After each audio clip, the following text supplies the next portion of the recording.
सो अब स्लैट के लिए बहुत ही कम वक्त बचा हुआ है हम लोग के पास। एंड इस बहुत थोड़े से वक्त में हमें क्या करना है और हमें स्लैट के मॉक्स एंड रियल स्लैट को कैसे अटेम्प्ट करना है, दोनों चीजों की बात करते हैं।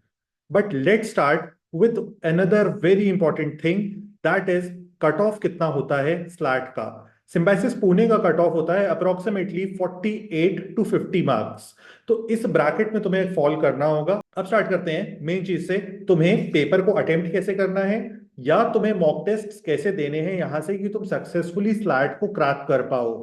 देखो, मैं तुम्हें एक बहुत ही डिफरेंट स्ट्रैटेजी बताने वाला हूं जो तुमने अभी तक यूट्यूब पे या कहीं पे भी नहीं सुनी होगी किसी भी टीचर से, लेकिन तुम्हें बहुत ज्यादा इफेक्टिव लगेगी अगर तुम ध्यान से सुनते हो और अप्लाई करके देखते हो तो।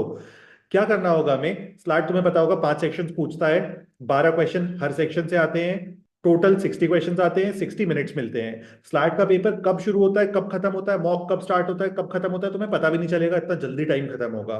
तो यहाँ पे तुम्हें क्या करना है, अपने पूरे के पूरे टाइम को दो पार्ट्स में डिवाइड कर देना है। इसको हम लोग बोलेंगे round 1 and round 2। Round 1 is of 40 minutes और round 2 is remaining time which is 20 minutes. अब हमें फर्स्ट 40 मिनट्स के हिसाब से फोकस करना है कि हमें इन 40 मिनट्स में क्या अचीव करना है। तो स्टार्ट करो विद जीके। जीके से स्टार्ट कैसे करोगे, 12 क्वेश्चंस आने वाले हैं, 3 मिनट के अंदर सारे क्वेश्चंस कर दो जीके के। या तो बनेंगे या तो नहीं बनेंगे, लेकिन बहुत ज्यादा इजियर क्वेश्चंस आएंगे, वन लाइनर क्वेश्चंस होंगे, मोस्टली करंट अफेयर बेस्ड होंगे या फिर करंट अफेयर से कोई स्टैटिक का पोर्शन निकाला होगा। स्टैटिक पढ़ने की बिल्कुल भी जरूरत नहीं है यहां से।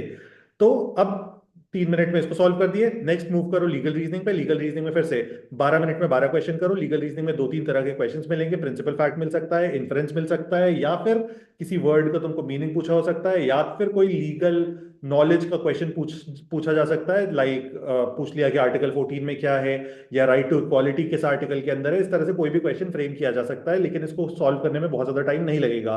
कुछ क्वेश्चंस पे टाइम सेव करोगे तो कुछ क्वेश्चंस पे टाइम इन्वेस्ट करोगे। हो सकता है प्रिंसिपल फैक्ट में 2 मिनट लग जाए, लेकिन दो वर्ड्स के क्वेश्चन आ गए, दो वर्ड्स में मीनिंग पूछ लिया रेस इप्सा लोक्वेटर का मीनिंग क्या होता है, मैक्सिम का मीनिंग पूछ लिया। उस पॉइंट पे तुम उसे बहुत जल्दी सॉल्व कर पाओगे, या तो पता होगा या तो नहीं पता होगा। तो इस तरह से अप्रोक्सीमेटली 12 मिनट्स लगने चाहिए। तो अब तुम्हारे 15 मिनट्स में 24 क्वेश्चन हो चुके हैं। नेक्स्ट 25 मिनट्स जो बचे हुए हैं उसको तुमको 3 सेक्शंस में इन्वेस्ट करना है, A R, logical reasoning which is C R, and R C. अब इन तीनों में सबसे इजीएस्ट क्वेश्चन तुम्हें क्या क्या लग रहे हैं उन पे जाओ, उन्हें जल्दी जल्दी सॉल्व करो। देखो, एक क्वेश्चन को देखो, अगर ऐसा लगता है कि ये सॉल्व हो पाएगा या फर्स्ट या सेकंड अटेम्प्ट में सॉल्व हो जाएगा, तो उसको जल्दी से जल्दी सॉल्व करने की कोशिश करो, एकदम फास्टर जाओ उस पे। क्रिटिकल रीजनिंग के क्वेश्चंस यहाँ पे बहुत छोटे आते हैं, मतलब आर्ग्यूमेंट, इन्फरेंस, वही सारी चीजें आएंगी, लेकिन छोटे क्वेश्चंस होंगे, सिंगल लाइनर क्वेश्चंस होंगे, तुरंत आंसर निकल के आता है।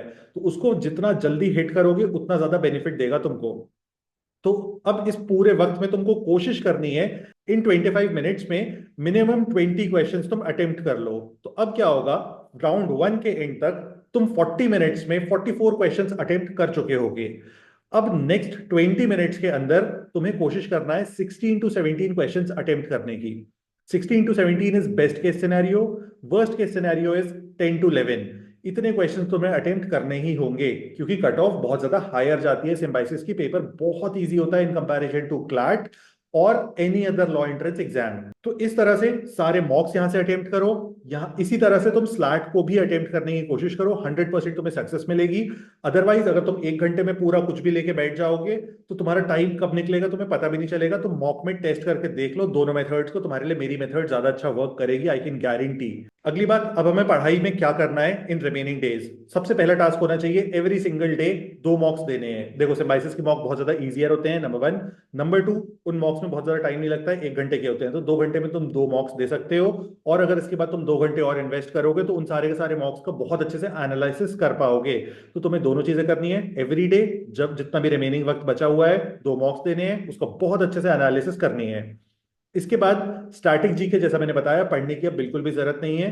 सिर्फ करंट अफेयर्स पढ़ो लास्ट 3 मंथ्स का। 3 मंथ से ज्यादा अगर करंट अफेयर्स पढ़ोगे तो तुम अपने ऊपर बहुत ज्यादा बोझ ले लोगे।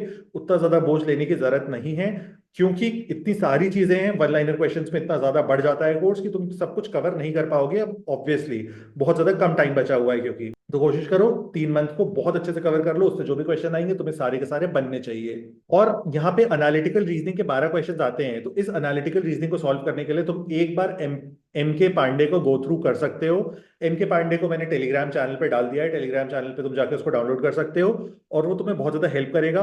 बहुत कम वक्त बचा है, मेन मेन चैप्टर्स कर लो, फॉर एग्जाम्पल सीटिंग अरेंजमेंट कर लो, कोडिंग डिकोडिंग कर लो, नंबर सीरीज कर लो, इस तरह के जो इजियर चैप्टर्स हैं जो फास्टर सॉल्व होते हैं, वो सारे के सारे चैप्टर्स के बेसिक्स देख लो। उसमें बहुत सारी ट्रिक्स दी होती हैं, उन सारी ट्रिक्स को अप्लाई करने की कोशिश करो, मेमोराइज करने की कोशिश करो, ज्यादा हेल्प। लास्टली मैं तुम्हें एक सिंगल चीज बताना चाहूंगा जो तुम्हें हेल्प करने वाली है 110%। बहुत ज्यादा कूल काम एंड कॉन्फिडेंट रहो सिम्बाइसिस के लिए।